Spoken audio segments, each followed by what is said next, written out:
বেশি হয়।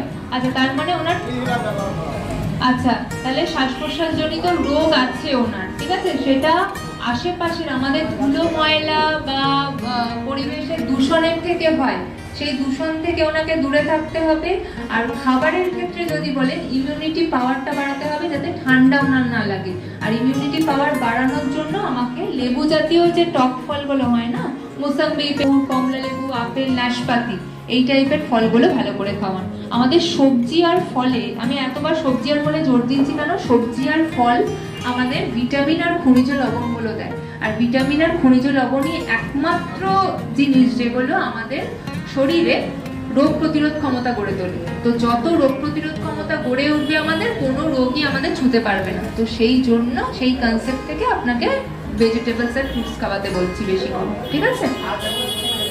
ভাত এবং সবজি যেরকম, কোনো অসুবিধা নেই। ওনার আলাদা কোনো ডিজিজ নেই তো, মানে সুগার প্রেশার কিছু